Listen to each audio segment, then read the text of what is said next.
So, welcome back to this second session about film and about rhetoric.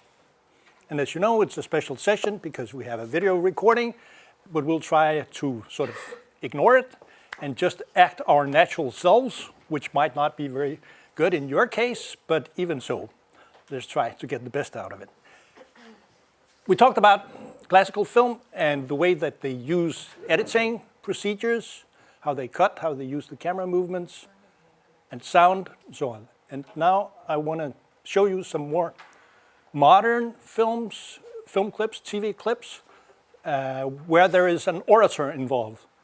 And what we should concentrate on is what, of course, the speaker is doing, because this is a speech workshop, but also on what the camera is doing, if the camera is doing anything. So we'll just start out a little strange. We'll just go ahead with some film clips and discuss them. And at the end, I will then try to make a summary with a PowerPoint slideshow. Or maybe I change the order of it. Depends a little bit on how things goes. But 45 minutes, that should be it. Okay. So the first clip, it's about 5 years ago. It's from the Parliament, the European Parliament, and it's Nigel Farage, who was later the leader of UKIP in England, who is addressing the newly elected Herbert van Rompuy, who was elected as the first president of the EU. And, well... Mr. Nigel Farage, President of the Europe of Freedom and Democracy. When we had a president, we'd see a giant global political figure. The man that would be the political leader for 500 million people. The man that would represent all of us on the world stage. The man whose job was so important that, of course, you're paid more than President Obama. Well, I'm afraid what we got was you. And I'm sorry, but after that performance earlier that you gave, and I don't want to be rude, but you know, really, you have the charisma of a damp rag and the appearance of a low-grade bank clerk. And the question that I want to ask, that we're all going to ask is, who are you? I'd never heard of you. Nobody in Europe had ever heard of you. I would like to ask you, President, who voted for you? And what mechanism? Oh, I know democracy is not popular with you lot. And what mechanism do the peoples of Europe have to remove you? Is this European democracy? Well, I sense though that you're competent and capable and dangerous, and I have no doubt that it's your intention to be the quiet assassin of European democracy and of the European nation states.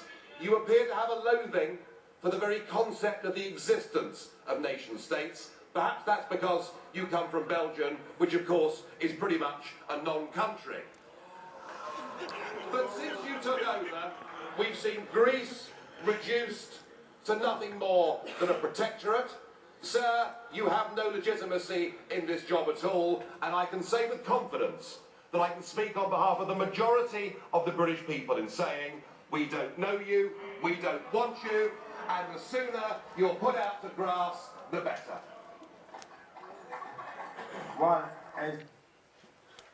All right.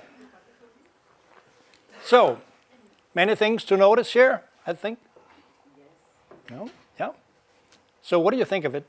Maybe we should take it in terms of his performance as an orator. What's he doing?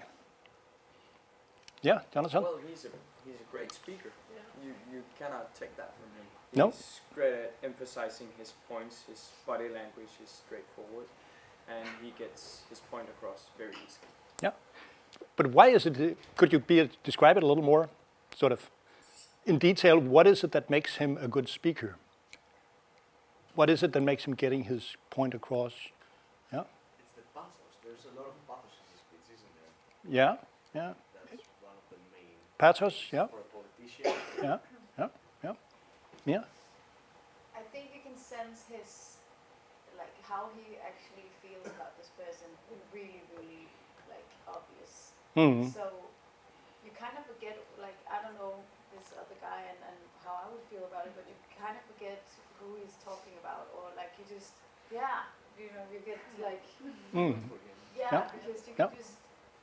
can just tell that he really wants the other people in the room to agree with him. Yeah, yeah. Sophia? I think also like he has a very like, good choice of words. Like Yeah. the words he uses are very clear, and sometimes I think even like not sometimes, but they're very exaggerated. He really takes his speech down to a very simple level, which almost ridiculizes the person he's describing.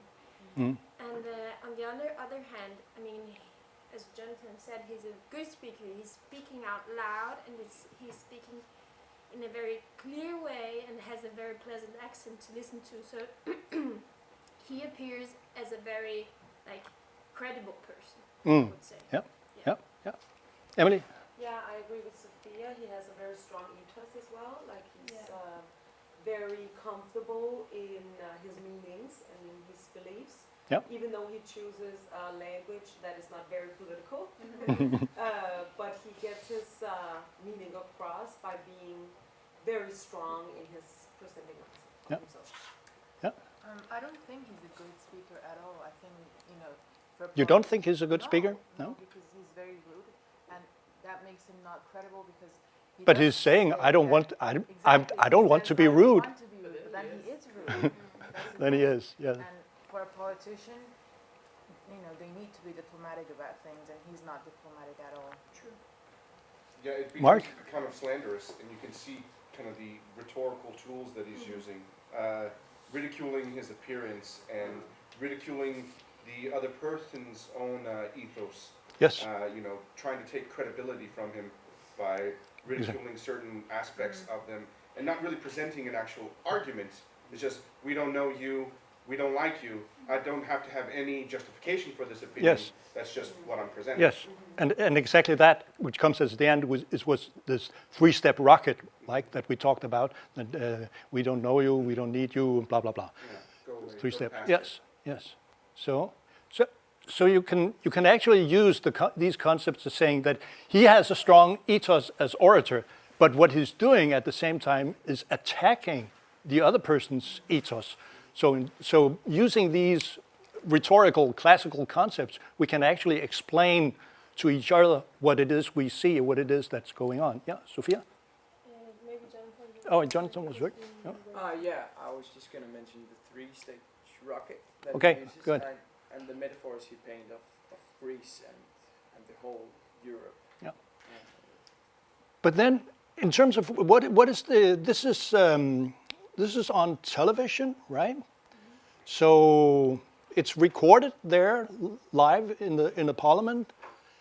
But is there any change in camera? Are there any cuts?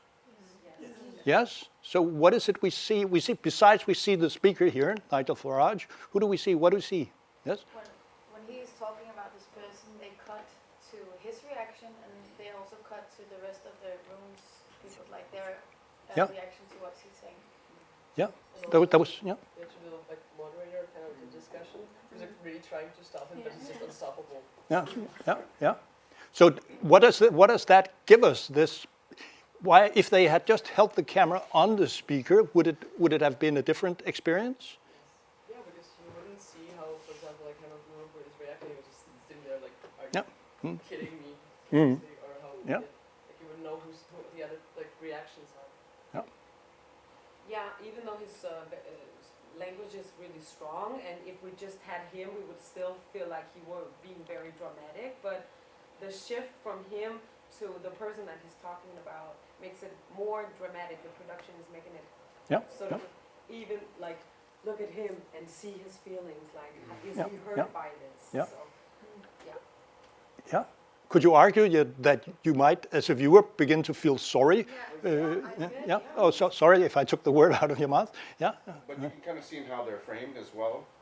The guy that's speaking against the president, it's very up close. You can see that he's standing, or it appears that he's standing. Yeah. Right.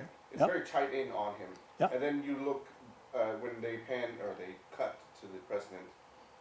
He's it's pulled out, it seems, a little bit, and then you see him kind of in a slumped or not very upright posture.